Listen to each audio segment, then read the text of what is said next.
There's a constant frustration that the common narrative is that there's one path to a cleaner climate, and that's this narrow path through electrification. Today, propane is almost half as clean as the electric grid of today.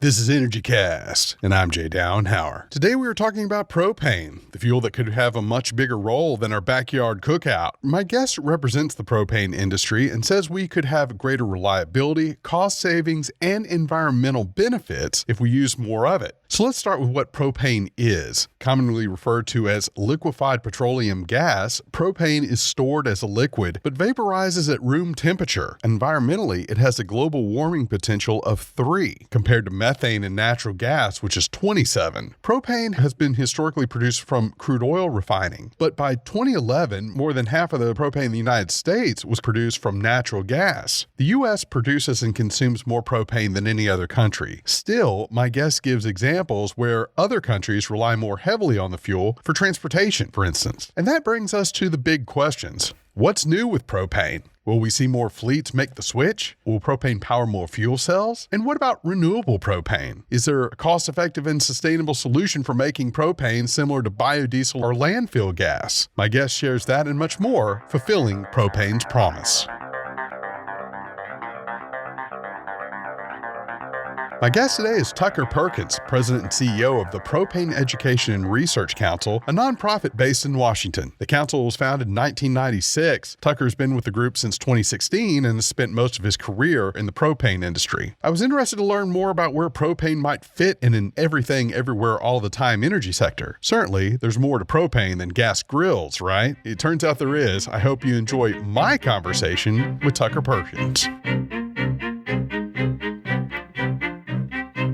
We're here with Tucker Perkins, President and CEO of the Propane Education and Research Council. And Tucker, first question, why propane? You know, that's a story that a lot of people ask. When you need energy, you're beyond the natural gas mains. You need reliable energy. You need clean energy. 50 million people in America turn to propane today for their gas grills, but almost 1 million farmers turn to propane. And it's been the fuel of choice for a lot of material handling. There are just so many places that propane is used, primarily beyond the gas main. But as we look to have some of these transportation options in deep urban areas like ports and transportation hubs. And so when they do go head to head, how does propane compare with gasoline or natural gas? Is it more energy efficient? What are some of the benefits if you do have propane and you have gasoline and you have natural gas, right? Well, I might want to at least start with propane against diesel fuel. We think about transportation, at least. We think about the 2 primary fuels, either gasoline or diesel for the medium duty world. And we don't really particularly play in the gasoline space for passenger cars. We do from time to time work with fleets that are high mileage and perhaps high idle, fleets like police fleets, some rescue, taxis, limos. Our aim is mainly in medium duty fleets where diesel is used. And anywhere diesel is being used today, whether it's to power a vehicle, to power a generator, to power an electricity device in your home, propane is quite a bit cleaner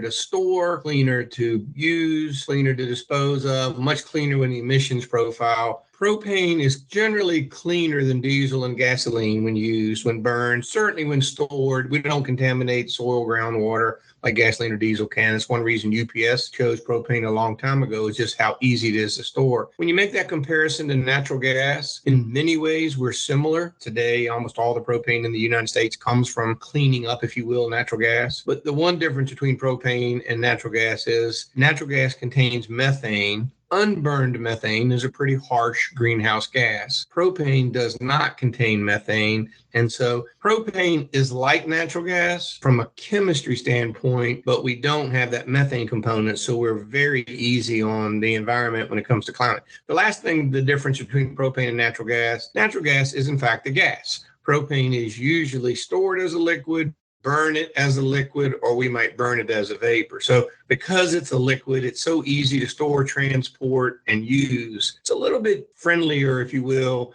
in engines or some of these new applications that we see choosing propane. Yeah. When you compare it to natural gas, and I'm thinking of this a lot with maybe home heating and also for cooking, the gas is already hooked up to your home. It's a never ending supply, where I assume propane needs to be delivered and put into a tank. That ease of use case is typically why a customer may stick with only natural gas. So what would you say to that scenario? I think I would agree with you. It's interesting. Propane is one of the few fuels that are not delivered just in time, right? The electric grid is in fact just in time. You have a wire to your house, electrons flow. When you turn something on, it's a just in time system. Natural gas is the exact same way. A vast labyrinth of pipes across this country delivering natural gas to your home is a just in time delivery system. And most people will choose natural gas if it's available to them because the pipe is easy, it's very efficient. Natural gas is usually quite inexpensive compared to a basket of other fuels. Propane is in fact stored in tanks, perhaps above ground, perhaps underground.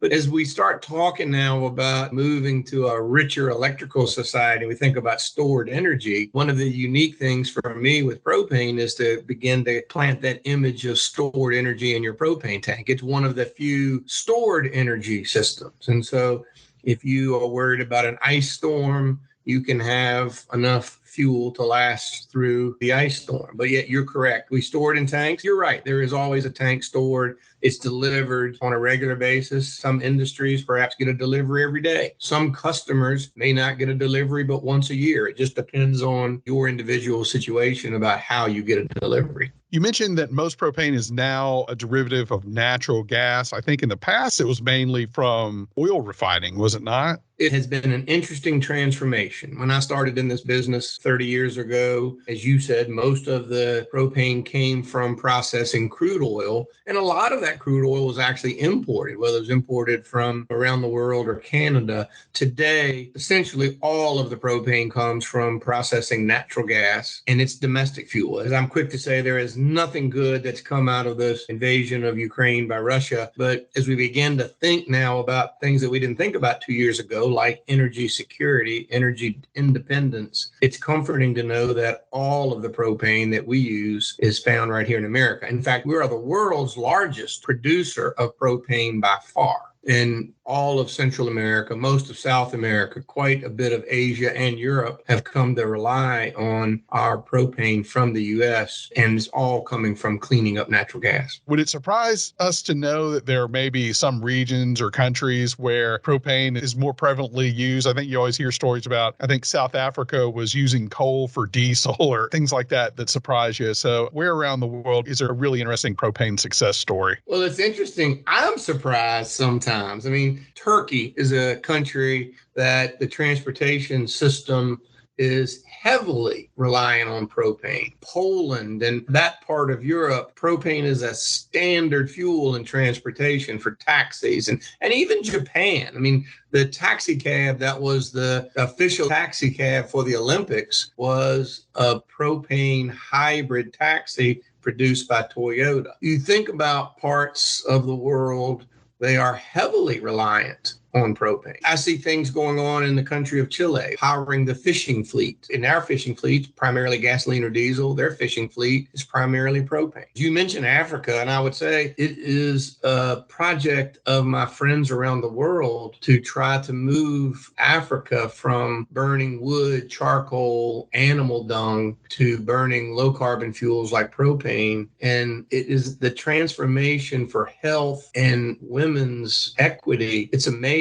These ladies spend their entire day foraging for fuel, tending fires, and as we migrate them to a propane cook stove, first off, something on the order of 2 million lives are at risk annually from indoor air pollution, we begin to make a significant dent in that story. And that's a real positive event. We also empower these women to become so much stronger in their community because they're no longer foraging for food, fuel, or fire. Now cooking a meal takes 30 minutes in the morning and 30 minutes at night. Yeah, you look around the world, America uses more propane, but almost every country in the world has a strong reliance on propane. And it's especially rewarding to see what we're doing in a lot of the developing countries, Indonesia, Africa, that whole continent, as we begin to think about propane producing power, producing food, hot water, controlling limited telecommunications. It's a great story.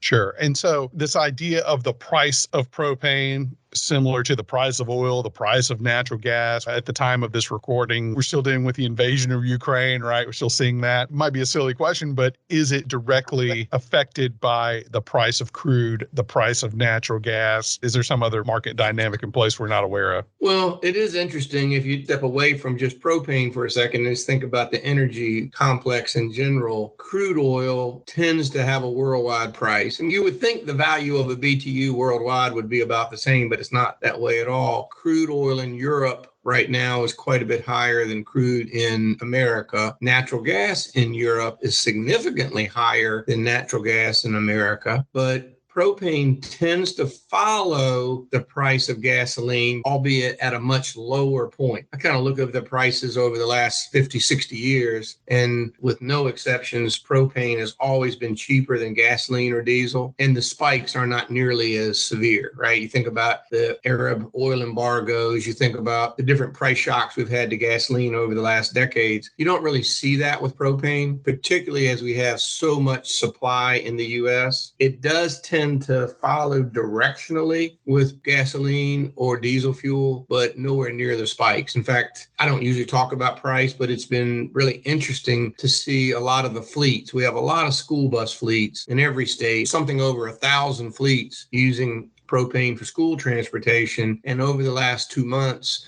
I've seen 20 or 30 of them talk about how thankful they are that they're using propane because their prices are well under, I'll just use the number I've seen a couple of times, $2 a gallon, while their diesel fleets could be $4 or $5 a gallon. So always cheaper than, but generally directionally with gasoline. Yeah. And so when you say cheaper, obviously on a BTU to BTU basis, right? How do you measure propane as a fuel versus to a fleet manager, we always talk about cost per mile. It's very normal for us to see propane be literally half the cost per mile of their diesel fleets. On a BTU basis, pretty competitive with natural gas. Strangely, very competitive with electricity and somewhat cheaper than diesel and gasoline. When you mentioned fleets, you mentioned UPS. I assume you're talking about their trucks. Tell us about that conversion and what's involved in converting a fleet to propane. I think they represent fleets of the future in that they don't dominate in one fuel as they think about their Class 8 trucks that deliver packages up and down the interstate, into your neighborhood. They have their tentacles into battery electric vehicles and the LNG, CNG, which is natural gas, propane, and of course, diesel, gasoline, and probably hydrogen as well. In our case, they have a strong commitment in the package vehicles to propane, both in America and Canada. And I think they were quoted once as saying it's probably the easiest migration they had to another fuel because almost everything we talk about with somebody like that is a factory OEM solution, right? It's done by the producer of their vehicles. The installation of the infrastructure is so easy. Sure. And you mentioned some of the other transportation fuels. And when it comes to that fleet vehicles, as you said, seem to make the most sense. They're uniquely suited to adopt these new technologies because they're fleet vehicles. It's a little bit more predictable, right? We don't really advocate for passenger transportation because my mother asked me once about what should she drive. And I'm like, you drive 3,000 miles a year. So whether you choose to drive a Hummer or a Tesla, you're really not going to make much of a difference to the environment. A commercial vehicle can easily drive 100,000 miles a year, can easily be on with the engine either going down the highway or idling 16 hours a day. And that's where, if we really begin to think about making a positive impact on the environment, then moving away from some of the more harmful fuels like gasoline or diesel to some of the more beneficial fuels like propane, that's a positive step for the environment. It's also a really positive step, and I love to talk about UPS because we think about the cost of package delivery. We all want our packages to be delivered today. We want a reliable fuel, and we want it to be as cheap as possible. And that's where we really see that propane begins to make a strong argument, because the cost per mile to the fleet owner, and that translates to cheaper packages, lower cost for your school systems. In fact, the fun study we did, if we converted all of the diesel school buses to propane, we would have saved enough money on the fuel alone to put 23,000 new teachers into the classroom. It begins to give you a sense of the savings that are possible by making this switch, improving the environment, but then what you do with that money is so important. Yeah, no doubt. But when it comes to the options for fleet operators, let's talk about the alternatives. You got propane, hydrogen for fuel cells, I guess, compressed natural gas, and EVs, right? Yeah. So it's a crowded field here. So where do you think propane fits best? Well, I definitely think propane fits best where vehicles care about payload and range. That would be our claim to fame. If they want to improve their emissions and they improve their ESG scores, but yet they have material concerns around payload and range, that's the fleet that we want to have think about migrating from diesel, gasoline to propane. Good examples of that would be school buses, right? Big payload, range. Paratransit, those vehicles that you see in your neighborhood that perhaps are taking people to and from the doctor, to and from nursing homes. And that's a heavily subsidized piece. We've had tremendous adoption in paratransit choosing propane because they have real concerns about range. Today, they drove 100 miles. Tomorrow, they may drive 300 miles. They have to have uptime, and the cost of service is critical because it's generally subsidized by the community. That's the fleet we're looking for, payload and range, but then a strong commitment to care about the lowest operating cost and their environmental footprint. Yeah, looking toward the future, Tucker, we've been hearing a lot about ways to make renewable natural gas, things like biodiesel from biowaste, green hydrogen from renewable energy is another example, other than natural gas and crude oil, right? Is there a way to make a green propane? Yeah, it's funny. Had you asked me that question 5 years ago, I would have had a materially different answer. I believe if you had asked me that question 6 months ago, I would have said, yes, we're going to make renewable propane, but I would have had a different perspective than I have today. We've been studying this deeply for about 5 years. We do this with our partners around the world because propane supply is a worldwide thing. Now we have great confidence, actually, that 50% of the world's supply for every use of propane could come from a renewable source as early as 2040. And in places like California, where we see this tremendous migration to really wanting to get to carbon zero, we'll make the statement in California that 100% of your supply can be renewable sourced propane by 2030. There probably was a day when those were aspirational statements. Those are statements today that are backed up by investments that are being made. You talk yourself about renewable diesel, sustainable aviation fuel. Each one of those facilities make renewable propane in their process. So we see this tremendous migration towards renewable fuels. But I will tell you, just in the last month, we've made one announcement, and then a second announcement is soon to be made on really unique renewable propane facilities that are using unique crops, unique processes, and come to the market with a fuel that is carbon neutral. And again, 5-6 years ago, I think that statement would have been something about, well, we're in a lab, we're in a pilot plant, but now we begin to see that these are achievable at scale and achievable at a cost you are eager to pay. Not willing to pay, you're eager to pay. And so, yeah, this whole migration to renewable fuels, and particularly renewable propane, is a great story of innovation. Sure. And mainly, how is it done? Is it like landfill gas? You're able to get propane from it? Well, interesting you mentioned that. I mean, I think that's one of the things we think about is there are multitudes of sources to make renewable fuels, but I think each for that landfill gas, I tend to believe that will primarily be where we get renewable natural gas from. It's an easy conversion. We were listening to you today, they'd laugh because for the last 100 years, dairy farmers have wondered what they could do with dairy manure. And today, dairy manure is one of the most elegant sources of making both renewable natural gas and some renewable propanes. Tremendous benefit to the environment as we A, capture that, and then B, reuse it into a renewable fuel. We tend to look more today at animal fats and oils, used cooking oil. But as we begin to look to the future, we're using more non-food type plants, cover crops that plant easily, don't require a lot of water, turn easily from a plant into renewable propane. Look, there are so many projects that are just around the corner. I've started working now with the Oceans Group that have been growing kelp and algae for carbon capture. And now we start to work with groups like that as we think about how to easily convert those products into energy in the form of renewable propane. So that field has come from 0 to 100 over the last 2 or 3 years. And we're deeply engaged really on every continent with solutions. And in many cases, it's a different solution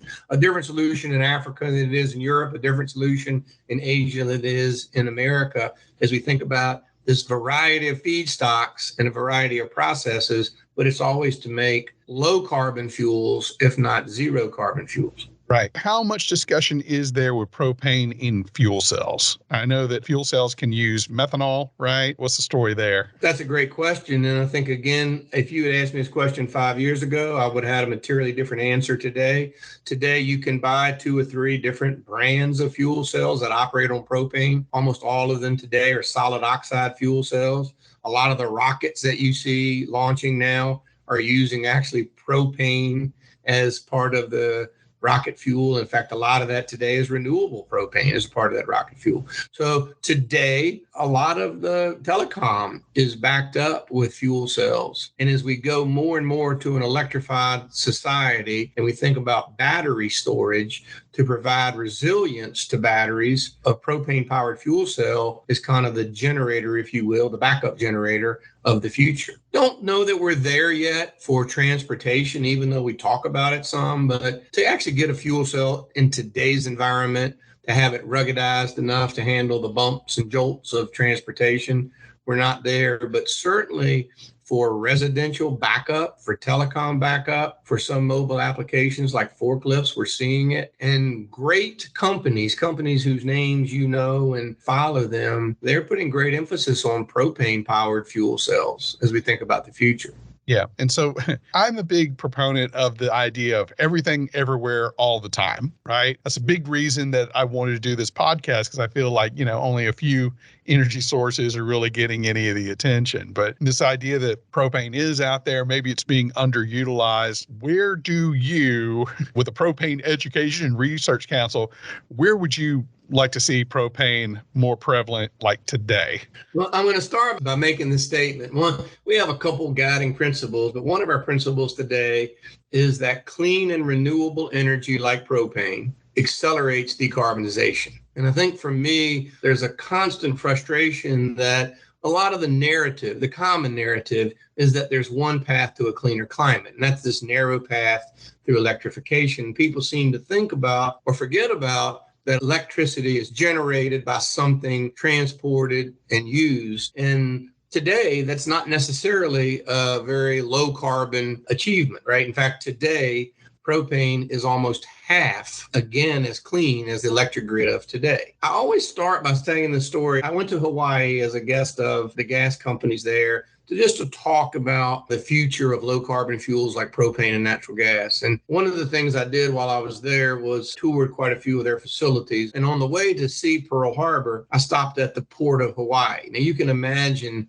how important the port of Hawaii is. And you can imagine how valuable a clean climate is in Hawaii. And as we pulled towards the gate, I said, hey, just stop here for just a moment. And just want to kind of look at the flow of traffic and the flow of commerce in and out of the port. And it was astonishing to me how much of that port was operating on diesel fuel and gasoline when it should have been operating on propane. So You asked me a question about where do I see propane should be used in a country that we are rightly concerned about the environment. We're rightly concerned about our health. We're rightly concerned about the costs of the solutions that are in front of us to use propane where we are using diesel today. We have technologies that exist. We would see a tremendous decrease in our carbon footprints. We would see an even more tremendous increase in the ability to have clean air and healthy children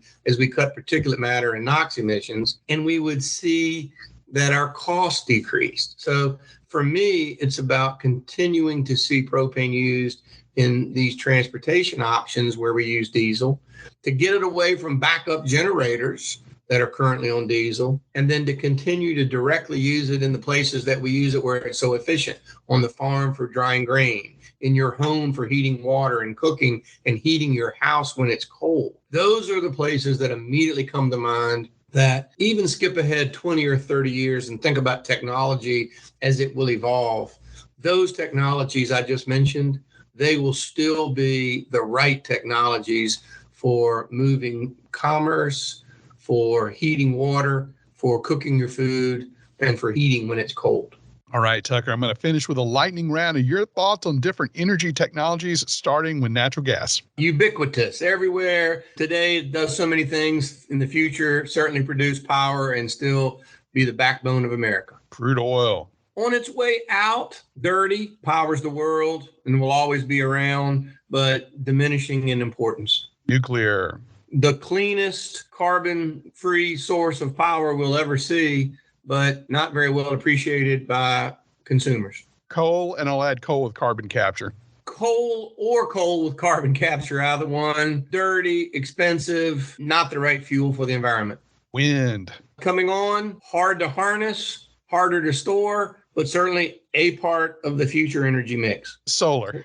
Same story. I think about solar. It's such a great fuel, but again, I think about it more in partnership with other fuels, but certainly a part of the future energy mix. Biofuels. Certainly part of the future energy mix. Hydroelectric. Wish we could have more. Don't see us building more power plants as clean as it gets today, but we have what we have and we won't have much more. Geothermal. Expensive, but if you can afford the installation and the maintenance, a great source of energy. Energy storage. Transition, because I'm quick to say the battery of today looks nothing like the battery 2 decades from today. We're short lithium, we're short cobalt. We got a lot of issues with those current materials, but we have to have energy storage if we're going to move to an electrified society. Energy efficiency. Critical. We never talk enough about conservation and efficiency. Every investment we do is guided by efficiency. So critical to continue to think about more efficient appliances and also to think about something very few people ever talk about, conservation of energy. And then finally, fusion power. Well, I'm a technologist, so I want to believe that technology will prevail. There are some smart people who believe we're one step away from fusion, but we have been that way for a long time. I would end with the word maybe hope so. All right, Tucker Perkins, Propane Education and Research Council. Thank you so much for your time. Thank you so much. What a pleasure to be with you.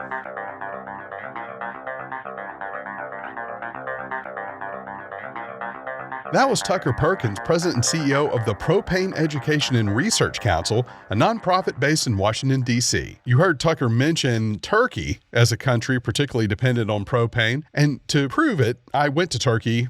Just kidding. My wife Ashley and I went to Turkey for our annual anniversary trip. And sure enough, propane was on the board at most gas stations. And as Tucker promised, it was about half of what gasoline and diesel costs. I want to thank Tucker for his time, as well as Blanca Piera at Legendary Podcast for setting this up. You can find plenty of pictures for this episode at energy-cast.com, as well as on Instagram and Parler at Host Energy and Twitter at Host Energy Cast. All guests are sent the raw and completed audio the week of release. So far, no complaints. Be sure to leave us a positive review on iTunes. That gets the word out. Music was produced by Sean Stroop at Stroop Loops. That wraps up episode 141. Be sure to join us next week when we see how Canada is codifying carbon capture. Until then, I'm Jay Downhauer. We'll see you next time.